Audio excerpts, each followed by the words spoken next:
Well, welcome to Glasgow Rangers Nation. I am your host, Aaron David. This is the channel that brings you your team every single day. No Patreon, no paywall, guys. We don't hide our content behind a paywall. We've got news about a Colombian international central midfield player who's been linked with a move to Rangers during this January transfer window. We've also got what John Lundstram has been saying about his future at the club as we enter January, where he's obviously available to speak to other teams if Rangers obviously can't get a deal done. And more news on that proposed departure on a loan to buy of the an enigmatic, shall we say, Sam Lammers, or just a plain useless Sam Lammers. Well, and we're also going to talk a little bit about the VAR controversy and what happened after Rangers met with the SFA. So let's start with that before we move on to the Colombian international midfielder who is linked with a move to Rangers. Now, Heart and Hand, who is a brilliant podcast, fantastic channel, really admire David and all of the guys at Heart and Hand, absolutely fantastic, and the support they've given this channel has been phenomenal. This is what they tweeted out earlier about the meeting Rangers had with the SFA. So, after a meeting between the SFA and Rangers today, it was confirmed there was no mention of any offside during the VAR discussion. This was the initial VAR discussion between Nick Walsh and Willie Collum. A Rangers spokesperson said from the meeting there was an overriding consensus the VAR decision of no handball was incorrect. So it appears that the SFA have agreed with Rangers that the decision not to give a handball against Alistair Johnson was incorrect and not the right one. So that's the first part of the decision. The second part said this: having listened to the audio, there is no mention of a potential offside at the time of the handball decision. Rangers is also deeply concerned at the haste at which the erroneous no handball call was made. So it sounds like from two things from that comment. Number one comment is that there was no mention of anyone being offside when the initial call was made. So question is, why then, half an hour to 40 minutes later, does it come out about a potential offside on this penalty? Why did it take 30 to 40 minutes for that decision to emerge? Unless somebody, namely Willie Collum, was trying to cover his own ass because he realised he'd made a huge mistake. And why the speed of that decision? Why was it straight away no handball? We know from experience that VAR decisions take a long time to come to. We've seen that, haven't we? We've seen the frustration of waiting for a goal to be awarded, or waiting for a penalty to be awarded, or waiting for a penalty to be ruled out. You know, we're sitting there for 2-3 minutes waiting for something to be confirmed. We've seen that. In the EPL, you've seen it as well. Yet this was virtually instantaneous. Why? Why could Willie Collum make the decision like that? Yeah, other times it's taking 2, 3, 4 minutes. Rangers has appealed to the Scottish FA to release the audio and explain this decision and future contentious decisions involving all clubs, so to the public, as would be common practice in England for such a decision. So what Rangers are asking for is a clear and transparent future use of VAR and a clear and transparent interpretation of decisions, that all audio is made available in the public venue as it is in England. As I've said on previous videos, on a number of videos before, the PGMOL, who run the referees in England, and the EPL, where VAR is used, it's not used in the Championship, freely release audio post games to media and to clubs. Also, Howard Webb, who is the head of the PGMOL, goes on Sky Sports and regularly discusses the decisions that have been made, and even hosts a show, Refs Mic'd Up, where they explain how decisions were come to and why decisions were come to. Yet in Scotland, it seems top secret. It seems on a purely need-to-know basis. It seems to be that if you, the only way you get to know is you'll get told, but then you'd have to get killed or something like that. Ridiculous. It seems more over the top than the Official Secrets Act. Now, Rangers have also apparently pushed that Willie Collum is to, at no point in the future, referee any further Rangers games. Now, I think this is entirely justifiable given the suspicion that is obviously around this decision. Number one, why was it made so quickly by Collum? And number two, why did he then spend 35 to 40 minutes looking for a reason why that penalty would not have been given the fact that it is obvious that it is a penalty? Why? I personally think that Willie Collum has been slightly, what's the word I'm looking for? Well, basic no, let's just say it. Willie Collum has lied. That's what he's done. He's lied. He's made a balls up. He's tried to cover his own back, and he's absolutely blown it. It's blown up in his face. However, will he face any consequences? No. Will the SFA brush all this under the carpet? Yes. Of course they will. Why? Because the SFA are not fit for purpose. They couldn't run a bowling club, let alone a national sport. Not only do they run the national game appallingly badly, them and the SPFL, they don't help young players to develop. They don't put a good product on. They don't help to market the product. They don't help with development of young players. Their TV deal is crap. The fact that they run this game into the ground is what they're effectively doing. It is absolutely awful. And this is yet just further proof that the SFA and the SPFL are not fit for purpose and are an absolute disgrace to our national game and to our nation as well. So, guys, the best way I personally think is to eradicate the SFA, SPFL, start again from scratch. Not just because of this decision, but because of numerous decisions they have made over TV deals, over refereeing standards, over VAR, over everything. They have just purely cocked it up.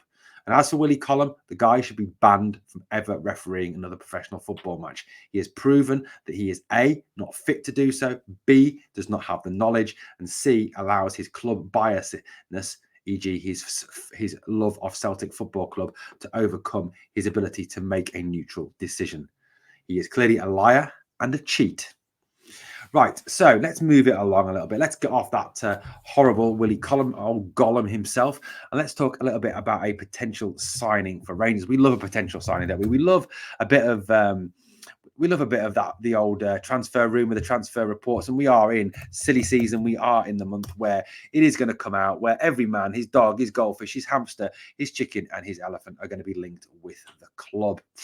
So let's have a little look at this potential signing that Rangers have been linked with. He is a player from Brighton and Hove Albion and is a Colombian and a teammate from the Colombian national team of former Rangers attacker Alfredo Morelos even. How the hell can I have not pronounced that guy's name right? So this guy is someone who is currently on loan in Belgium. He is owned by Brighton FC. And let's face it, look at it this way. It's not like the last player we got from Brighton wasn't bad, was he? I mean, let's face it, Abdallah Sima is a quality player. So who is this player, I hear you ask, and what is his link to Rangers?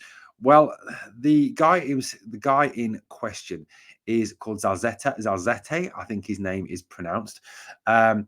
He was born in London but has Colombian parents, and that's why he qualifies to play for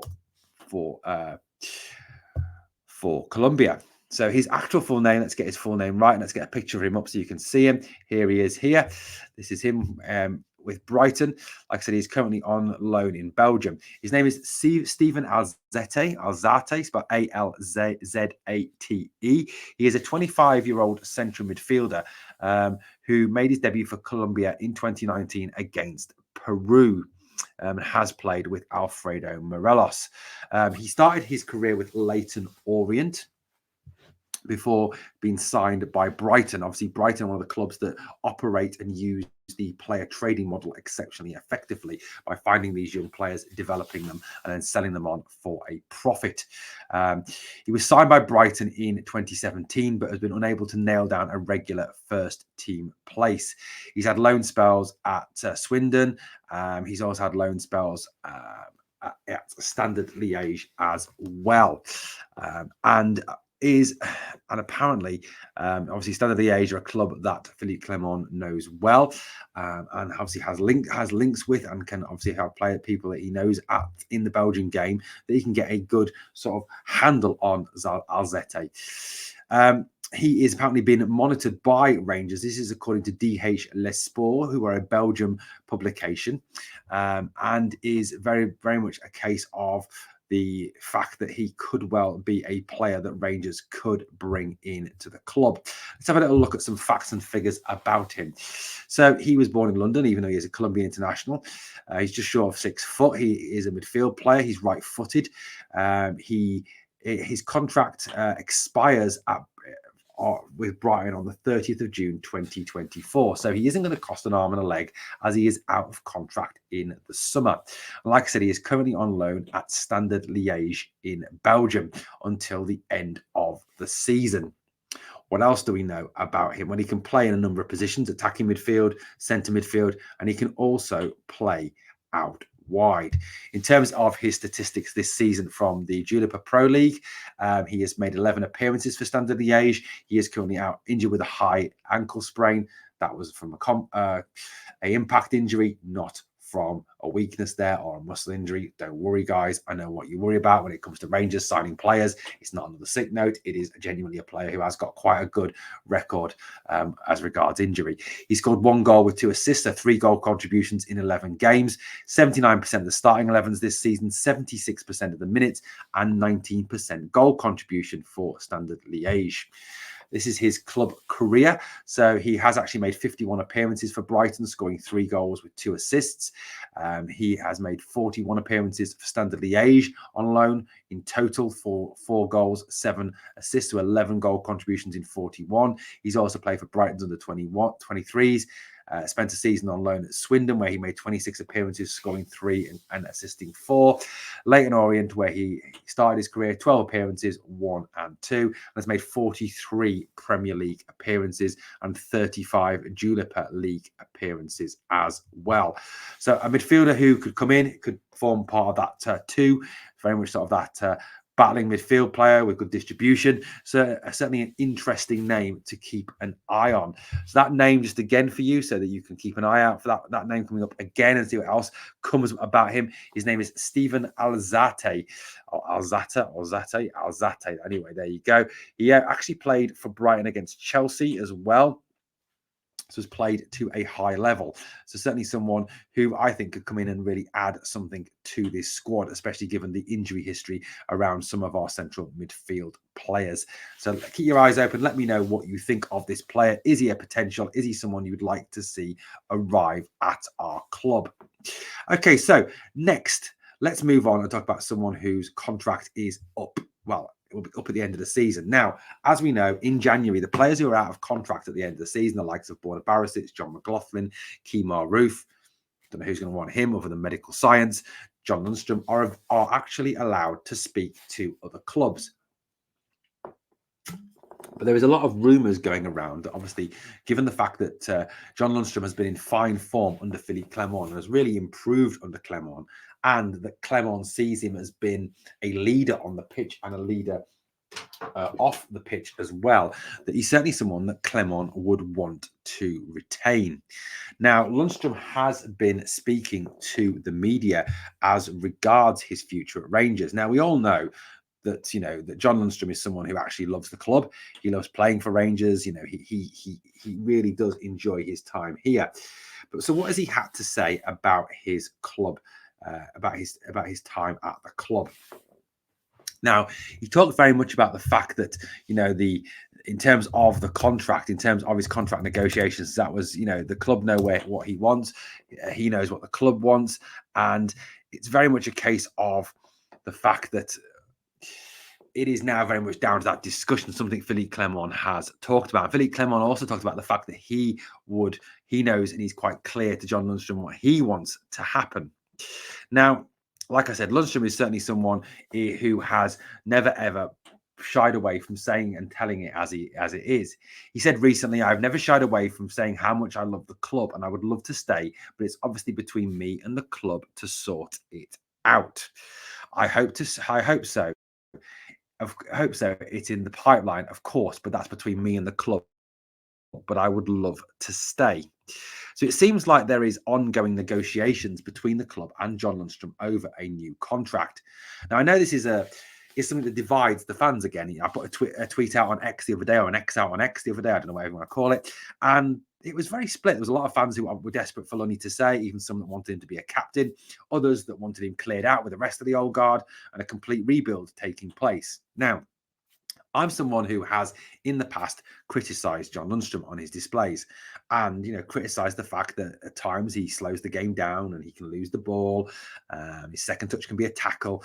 But I feel that under Clement, we've seen an improvement, like a rebirth, a new John Lundstram. Yes, he is streaky. Yes, he certainly is a player who has these periods where he goes through a purple patch and then goes through a patch where he absolutely stinks the place out and then goes through another purple patch. I get that. But Clement seems to have got the best out of him, got him leading on the field, got him playing well. And he certainly seems to be one of the first names on the team sheet when it comes to Rangers with Willie Collum. So what's the best policy and the best thing going forward?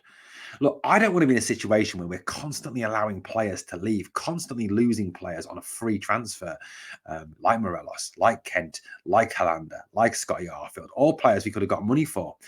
Now, with that in light, if we can get John Lundstram, I think, on a 2-year contract with a 1-year option, we're on not a huge wage increase, perhaps a reduction in wages, then that would be a good option for Rangers for a couple of reasons. Number one, if he continues playing as he is, it's a quality asset for the team. Number two, if he was to slip back into his old ways and lose some of this fine form and this leadership that he's currently displaying, then we have him under contract and we can sell him on. As it stands at the moment, he can walk for absolutely nothing in the summer. And again, would be another player that we spent wages on, we spent a fee on, and again, we recoup absolutely nothing on him. For me, it makes business sense to give him this contract purely for the fact that if he carries on playing brilliantly, we've got an asset there. And if we haven't, then we can sell him on. That, for me, is the way forward. Now, there was a bit more update on the old Sam Lammers story, which caused a stir yesterday. Thank you for the amazing response to the video. Now, it's been said in a number of sources now, not just SM Media from my good mate Scotty McPike, that Rangers are ready to ship Sam Lammers out in January. Now, we can all kind of agree, I think, that Sam has been an unmitigated disaster in his time at Rangers. His goal return is poor, his assist return is poor, his play is poor, he gives the ball away too much. He just doesn't really contribute anything to the team. A lot of people say he's not a Rangers man. Well, he's not really a Stafford Rangers man either. So where would he go and what is the situation with him? Now, reports have emerged in the media today and yesterday that English Championship clubs are showing an interest in him. No names as yet as to which English Championship clubs it is, but apparently this is a report that is verified by a number of sources, and there are a number of English Championship clubs who are confident they can take Lammers and get a tune out of him. Lucky, you know what? Good luck to them.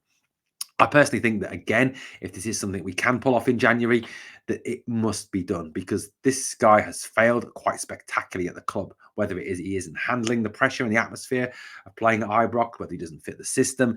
To me, Clement seems to have moved on from him anyway. He seems to have obviously he hasn't used him in any of the past couple of games. He's been an unused sub, even against Celtic, where we were chasing the game and could have easily thrown another forward on. He didn't do it. Yes, we were down to 10 men. I get that. But again, he didn't turn to Sam Lammers. So it does look like Sam Lammers could be on his way out in January, and I would certainly welcome that, especially if he takes Cyril Dessers with him. Let me know what you think of that, and possibly if you know anything about which English Championship clubs it could be. I'm going to do some more research and get into it. Let me know what you know. Well, guys, thank you so much for watching Glasgow Rangers Nation. As always, guys, if you haven't enjoyed the content, please hit that sub, ring on the notification bell, and on the way out, there's always two things I ask of you, isn't there? Number one is to smash the like. It helps the video to grow. And number two, remember always, never forget, we are the people.